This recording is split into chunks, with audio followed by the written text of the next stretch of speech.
In the summer of 1812, American forces invade Canada through Detroit, but they are soon forced to retreat and surrender the fort.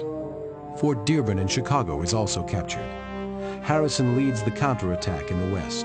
Andrew Jackson pursues the tribes of the Southwest.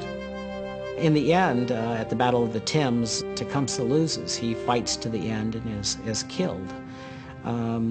But he still serves as a symbol to many Native people to resist, to remember that this is a Native America, and that Indian people must stand against injustices as they see injustices. In the aftermath of the war, then, the tribes were spent.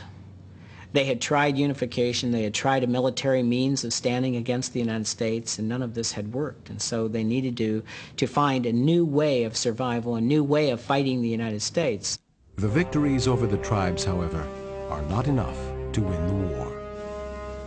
In August of 1814, the British march on Washington City, and they burn the White House down, in addition to other government buildings.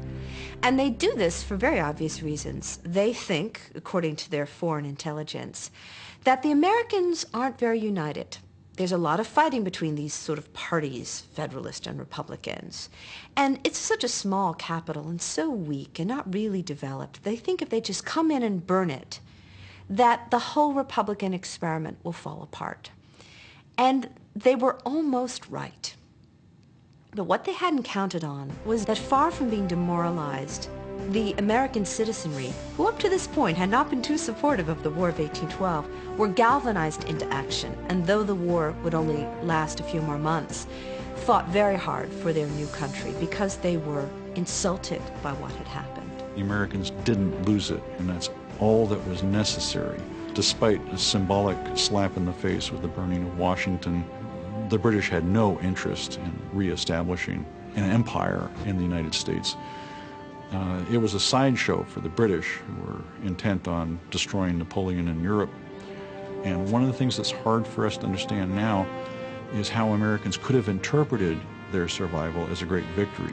They did so because, again, the standard was that a people's government, a republic, had withstood the greatest power on earth. It had not lost. And then several incidents happened that were somewhat coincident, but fortuitous. And one was the Hartford Convention. And as you know, there were some New Englanders who conspired to basically secede from the Union. When the Hartford Convention was on their way to Washington and heard about Andrew Jackson's, decisive battle, even though the war was over, that movement completely fell apart.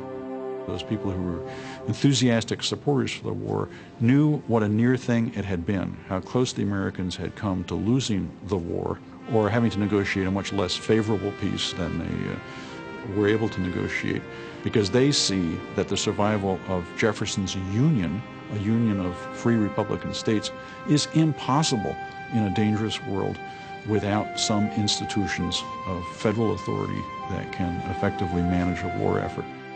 And it's really the most eloquent commentary on Americans' near disastrous loss of that war that the victors would say, to consolidate this victory, we're going to have to prepare better for the next war. And every American leader of this generation knew there would be another war. The irony is they didn't know that that war would be a war among Americans.